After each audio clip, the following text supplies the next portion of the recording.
सभी सम्मानित नेतागण,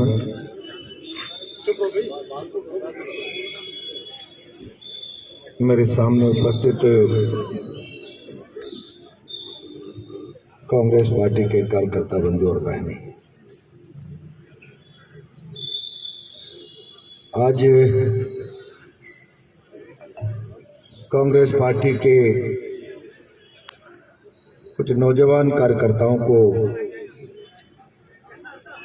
मैं धन्यवाद दूंगा कि सरकार के 2 साल पूरे होने पर सरकार की पोल खोल यात्रा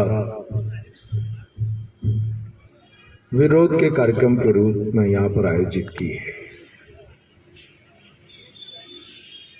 मैं 10 साल विधायक रहा हूं। 2 साल बेमिसाल और भारतीय जनता पार्टी का कार्यकर्ता सरकार की उपलब्धियों को एक एक घर तक ले जाएगा। जब मैं समाचार पढ़ता हूं तो मुझे बहुत तकलीफ होती है और हंसी भी आती है।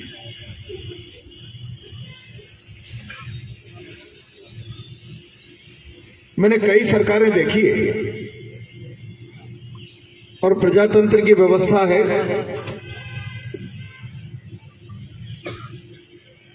जनता जनादेश देती है, बहुमत का दल सरकार बनाता है, सरकार का मुख्यमंत्री होता है, मुख्यमंत्री के नीचे मंत्रिमंडल काम करता है और सारी ब्यूरोक्रेसी सरकार के प्रति उत्तरदायी होकर जनता के लिए काम करती है।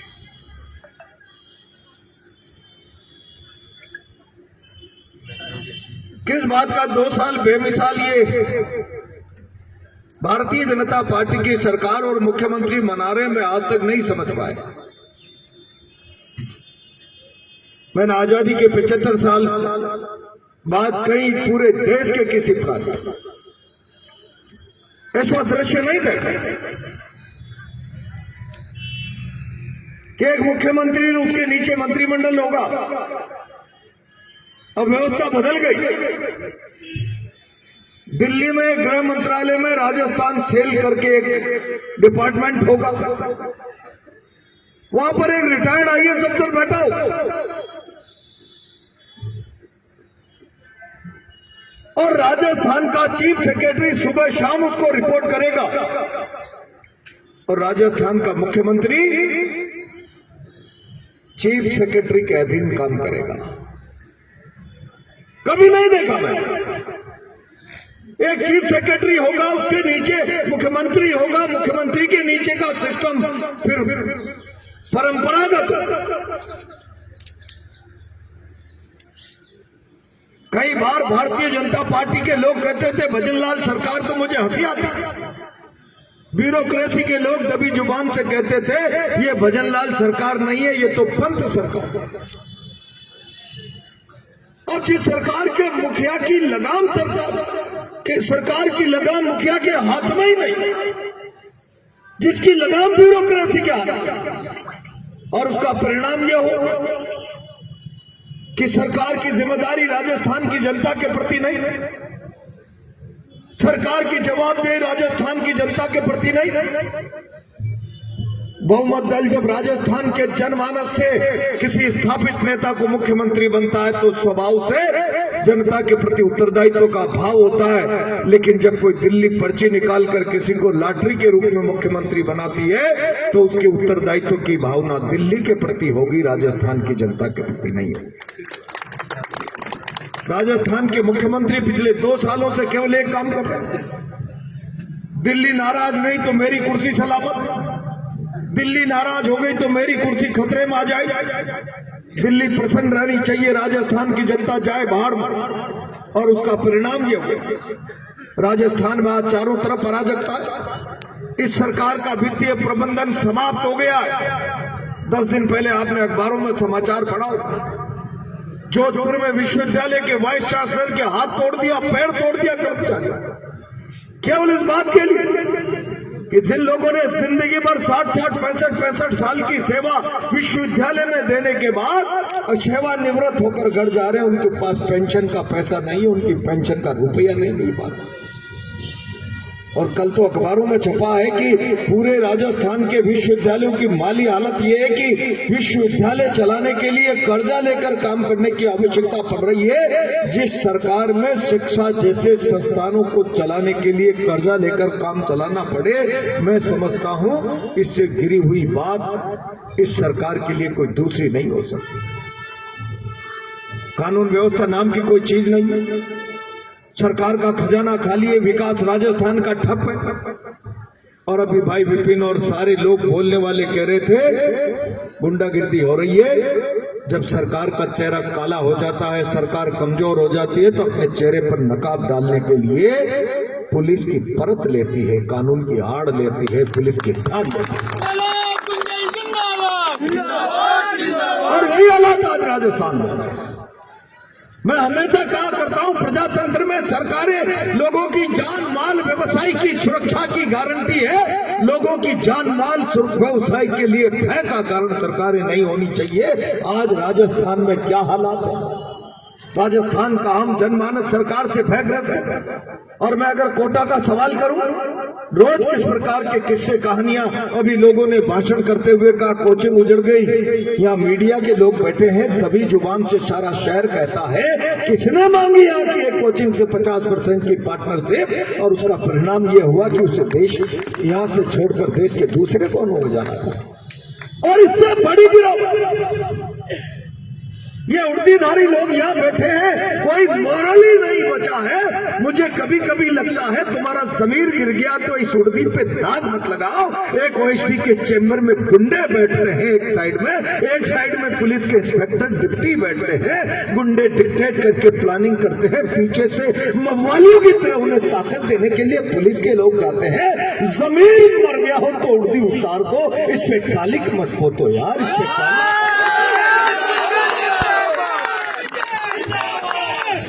ये हालात तो यहाँ क्यों?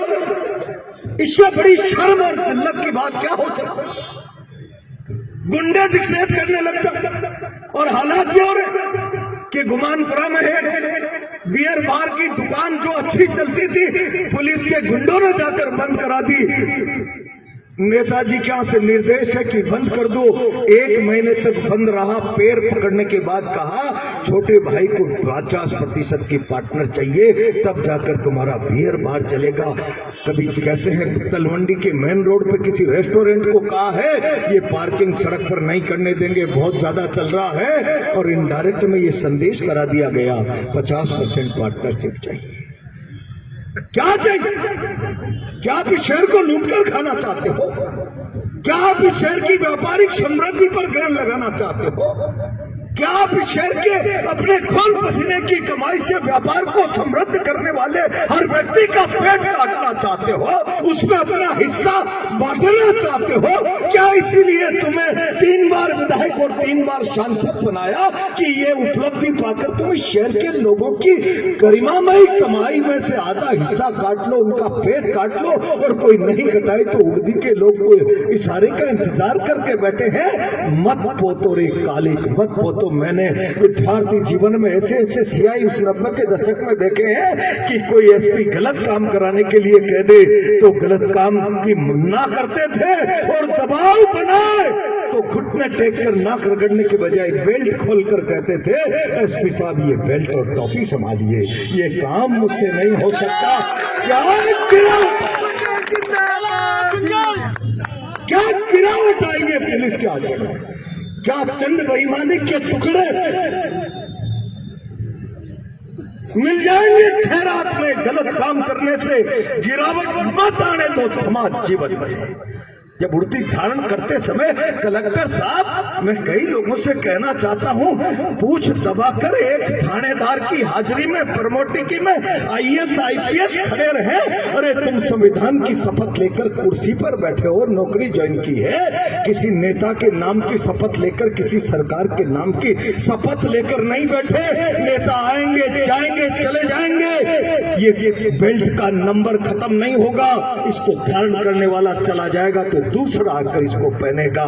ये संविधान की शपथ के आधार पर मिलने वाली बेल्टें हैं, इसको जिल्लत मत दो, इसको अपमानित मत करो। क्या हालात हो रहे हैं इस शहर में, मवालियों की तरह पुलिस और गुंडे मिलकर लोगों के मकान खाली कराने, दुकानें खाली कराने, लोगों के धंधों में से हिस्सेबाजी करने का जो काम चला रखा है। आखिर आप राज चला रहे हो या अपराधी गिरोह चला रहे हो? मुझे अफसोस, ये सारा काम शहर की आंखों देख के हो रहा है। कोई एक व्यक्ति लिखने का और बोलने का साहस नहीं करता। खबर जरूर लिखेंगे, फला जगह जुकाम हो गया स्पीकर जी को, पैदल चलकर वहां गोलगप्पा खा लिया। चार कोने अखबार के चारों कोने के समाचार बन जाएंगे। अरे कुछ तो अपने आप को इस आवाम के प्रति समर्पित रखो। मीडिया हो चाहे प्रशासन हो, ब्यूरोक्रेसी हो, सबकी जवाबदेही आम उपभोक्ता के, आम आवाम के प्रति है। नेताओं की हाजिरी में, गुलामी में अपने ईमान को मत बेचो और इसके अधिकारों के साथ कुठाराघात मत करो। अभी पिछले दिनों अरावली का संकट है, मैं बहुत जिम्मेदारी के साथ कहना चाहता हूं, बहुत जिम्मेदारी के साथ। देश किस दिशा में जा रहा है ये कांग्रेस के कार्यकर्ता को सोचना पड़ेगा, आगे बढ़ना पड़ेगा। प्रधानमंत्री नरेंद्र मोदी जी कहते हैं मेरी मां चली गई, उसके बाद मैंने पूरे देश को आह्वान किया है एक पेड़ मां के नाम पर लगाया जाए। एक पेड़ तो हम मां के नाम पर लगा रहे हैं, लेकिन करोड़ों पेड़ मित्र अडानी के नाम पर कटवा रहे हैं। ये आखिर ये कैसा भारत, क्या करना चाहते हैं? पिछले दिनों अरावली का हल्फनामा राजस्थान सरकार के आधार पर भारत सरकार ने कोर्ट में दे दिया। जो 100 मीटर से नीचे की पहाड़ियां हैं वही अरावली पर्वत की परिभाषा में ऊपर वाली आएंगी, नीचे वाली नहीं आएंगी। 93% अरावली की पहाड़ियों पर संकट मंडरा गया। और जब पूरा देश खड़ा हो गया, देश के बुद्धिजीवी ने, देश के एनजीओ ने, देश के अलग अलग तबके के निजी तरीके से विचार देश और समाज को देने वाले तमाम लोगों ने अपने मोबाइल की करोड़ों डीपीयां बदल दी। सेव अरावली, धरती के नीचे से जमीन खिसक गई। अमित शाह और मोदी की, कहीं अन्ना हजारे के आंदोलन की आहट तो हिंदुस्तान में सुनाई नहीं दे रही है। सेव अरावली के बाद, उन परिणामों की भयावहता के बाद सुप्रीम कोर्ट के सामने जाकर नाक रगड़ दी। हल्फनामा वापस लेंगे तो जूता मुंह पर पड़ेगा। भगवान के लिए आप हमारी प्रार्थना सुन लीजिए और सोते संज्ञान लेकर इस पर स्टे दे दीजिए। शर्म करो, चुल्लू पर पानी में डूब मरो बेईमानो। हल्फनामा बाद में दिया है, पहले अडानी, अंबानी, जिंदल जैसे सैकड़ों उद्योगपतियों से अरावली की पहाड़ियों को माइनिंग प्लान में एप्लीकेशन लगाकर, मूवमेंट में लाकर उसकी परिभाषा बदलने के लिए बाद में सुप्रीम कोर्ट में गए हो। अगर जनता खड़ी नहीं होती तो 97% अरावली मित्र पूंजीपतियों के हवाले कर दी जाती। और उसका परिणाम क्या होता? मैंने कहा बूंदी में खड़े होकर, कभी कभी बूंदी कहती है, आजकल तो बिरला जी कह रहे हैं हम टूरिज्म लाएंगे। अरे शर्म करो, टूरिज्म की परिभाषा और अंग्रेजी प्रहलाद गुंजल को बता दो स्पीकर जी आकर, मैं मान जाऊंगा तुम ले आओगे यहाँ पर टूरिज्म को। टूरिज्म के नाम पर पता नहीं क्या इवेंट करा रहे हो। या बूंदी कहती है मैं अरावली की गोद में बैठी हुई हूँ, मेरी सुंदरता किसी उदयपुर से नहीं है। और कोटा में हेरिटेज का इवेंट हो और बूंदी की चर्चा नहीं हो, तुम क्या कर लोगे यार? तुम्हारे पास नजरिया नहीं है, केवल अखबारबाजी और लोगों की आंखों में धूल झोंकने के अलावा तुम्हारे पास और कोई काम नहीं है। मुख्यमंत्री जी, आपने बहुत जोर से कहा मैं अरावली की रक्षा करूंगा, अरावली की रक्षा करूंगा। ये सारे के सारे डीजी साहब को मैं धन्यवाद देना चाहता हूं। मुझे पता है यहाँ के एक आध नए बाद में आने वाले अधिकारी भी इस व्यवस्था से पीड़ित हैं और उन्होंने एसपी साहब से गुहार लगाई, आईडीजी साहब से। ये सुधरने वाला नहीं है। गुंडागिर्दी का आलम जो पुलिस पर, मानसिकता पर कब्जा हो गया है, जरा आप आइए और एक दो को लंबा करिए। वो आए तो डीजी साहब उसी मूड में थे कि एक दो और लंबे होने थे, लेकिन वो बच गए। मैं बहुत जिम्मेदारी से कह रहा हूं। आप अभी कह रहे थे अरावली की रक्षा करूंगा, चिंता मत करो। मैं मुख्यमंत्री जी आपसे कहना चाहता हूं, मैंने तब भी कहा था जब डॉक्टर किरोड़ी लाल मीणा ने कहा था कि बनास में से 8-10 करोड़ रुपए रोज की रेती निकल रही। तब मैंने मुख्यमंत्री जी से कहा था, मुख्यमंत्री जी मंत्री का बयान संयुक्त उत्तरदायित्व की भावना से पूरी सरकार का बयान होता है, कोई मुख्यमंत्री भी उससे बदल नहीं सकता, मुकर नहीं सकता। और अगर वो सरकार का बयान नहीं होता तो मंत्रिमंडल से बर्खास्तगी की कार्रवाई की जानी चाहिए थी। डॉक्टर किरोड़ी लाल आज भी मंत्रिमंडल का हिस्सा है, उसके बयान पर क्या कहना है? आप अरावली बचा रहे हो, अरावली की कोख में बनास की कोख को खोद रहे हैं कोटा के नेताजी, उनके मित्र दोस्त। उस अरावली की कोख को मत खुदने दो, उसको मत बचाओ। 20-20 करोड़ रुपए रोज की रेतियां निकाली जा रही है। एक ट्रोली पत्थर कोई लेकर आ जाए तो 50,000 का जुर्माना लगेगा। एक ट्रोली रेती लेकर आ जाए तो पुलिस वाले उसको राज संपत्ति घोषित कराने का वो जो है प्रोग्राम जारी कर देंगे। वो बेचारा रोता रहेगा। ट्रैक्टर ट्रोली का 5 लाख का ऋण चुकाते चुकाते उसकी हाइट से तुम्हारे बच्चों की मानसिकता विकलांग हो जाएगी। एक नेता की गुलामी में तुम किसी गरीब ट्रैक्टर ट्रोली वालों के साथ जुल्म करो, अंदाजा रख लेना कि कल तुम्हारे बच्चे मानसिक रूप से विकलांग न हो जाए। मैं इस बात की गारंटी दे रहा हूँ। ट्रोली लाकर आजीविका चलाता है, 5 लाख का लोन चढ़ा होता है, एक रेती की भर ली और तुमने राजकीय संपत्ति के लिए उसको डाल दिया जब कागजों में। शर्म करो भाई, मानो उसके घर में उस रोज मौत का मातम बनता है। तुम्हारे घर में कभी किसी की मौत होगी तब उस मातम का अंदाजा लगेगा। जिस रोज गरीब का ट्रैक्टर छिनता है, ट्रोली छिनती है, उसकी संपत्ति छिनती है, और तुम्हारे पास बेचता क्या है? जाओ, मैं कह रहा हूं कल से 3 दिन से कलेक्टर से मुझे कहना पड़ा कि मैं जाऊंगा, फिर तुम्हें मौके पे आना पड़ेगा। हिम्मत नहीं, लाठी चला सकते हो, गोली चला सकते हो, किसी की माँ ने दूध नहीं पिलाया कि हमारा पैर पीछे हटा दे। मैं कल लफड़ा मैंने कि वहाँ 4 चुमाम अवैध खनन हो रहा, कान में जू नहीं रहेंगी। दूसरे दिन का मैं जाऊंगा, कलेक्टर साहब, एसपी साहब मौके पर आ जाएगा। तुम्हारे सीआई की औकात नहीं कि प्रहलाद गुंजल से आके मौके पर बात कर ले। तेरा कल्पना कर लीजिए कि इस झगड़े को तब जाकर बंद कराया, फिर कल रात में 3 दिन बाद वापस चालू कर दिया। अरे तलवे चाटने की नौकरी कर लो यार। नेताओं की जिल्लत की पराकाष्ठा पार होती है भाई। मैं बहुत जिम्मेदारी से कांग्रेस के कार्यकर्ताओं से कहना चाहता हूँ, ये सरकार बेईमान, इस सरकार के नेता बेईमान, इनके पास कोई नजरिया नहीं है राजस्थान के साथ न्याय और इंसाफ करने का। और जब राजस्थान के साथ न्याय और इंसाफ करने का कोई नजरिया नहीं, जवाबदेही पर खरा उतरने की स्थितियां नहीं, पब्लिक जवाब नहीं मांग ले, इसलिए उर्दी का भय लोगों को दिखाया जाए। और ये जब तानाशाह निरंकुश शासन बन जाता है, कमजोरी के कारण अत्याचार बढ़ाता है, तब विपक्ष को मजबूत और सजग रहना पड़ेगा। ऐसे हालातों में डरा हुआ और कमजोर विपक्ष भी लोकतंत्र के लिए घातक हो जाता है। इनका प्रयास रहता है कि जनता में भय बना दो। उदासीन जनता भी प्रजातंत्र के लिए कलंक का काम कर जाती है। ये परिस्थिति आज मोदी शाह ने देश में भय बैठाकर विपक्ष को डरा दो, विपक्ष को भयभीत कर दो, असंगठित कर दो, जनता को भय के कारण उदासीन बना दो।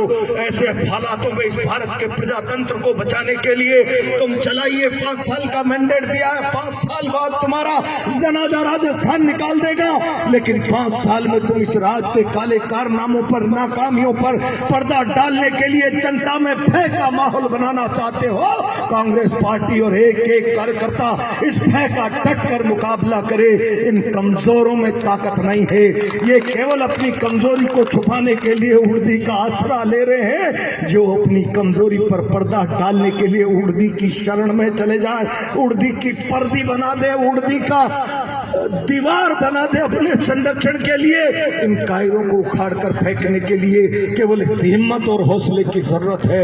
एक बार जोर से हुंकार भरेंगे, मेरी गारंटी है इनके पांव उखड़ जाएंगे।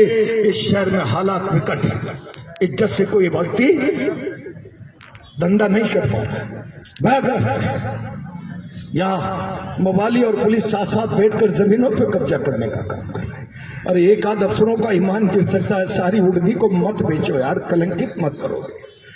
तुम्हें अपनी नौकरी अच्छी प्राइम पोस्टिंग चाहिए, कुछ बच्चों के लिए 2 पैसा बेईमानी का चाहिए, उसके चक्कर में तुम सारी इस उड़दी को काला काजल मत लगाओ यार, शर्म करो, सुल्लुवर पानी में डूब मरो, कुछ तो नैतिकता होनी चाहिए। और ये स्थितियां यहाँ पर आईएएस अफसरों की हो गई, तुम्हें शर्म आना चाहिए। आईएएस इंडियन सर्विस, अब इसके बाद तो तुम्हें हम कोई इंटरनेशनल सर्विसेज का तमगा तो नहीं दे सकते। इतनी बड़ी सर्विस के बाद तुम चूतियों में जाकर बैठो, थानेदार के प्रमोटी लोगों के अनैतिक तरीके से तुम हाजिरियां भरो नेताओं की। हिम्मत रखो, हिम्मत रखो। मैंने 1980-90 के दशक में जब विद्यार्थी राजनीति में था, इसी कोटा में एथिक्स पे जीने वाले ऐसे ऐसे थानेदार देखे हैं जिन पर कोई एसपी के दबाव से काम करने की नौबत आए तो टोपी और बेल्ट एसपी साहब के टेबल पर रख देते थे। ये गलत काम नहीं होगा। जरा कुछ लोग उनमें से जिंदा होंगे, कुछ नहीं होंगे, उनकी स्मृतियां हो तो उनकी तस्वीरों को झांक कर अपने संतस के काले को मिटा लिया करो यार।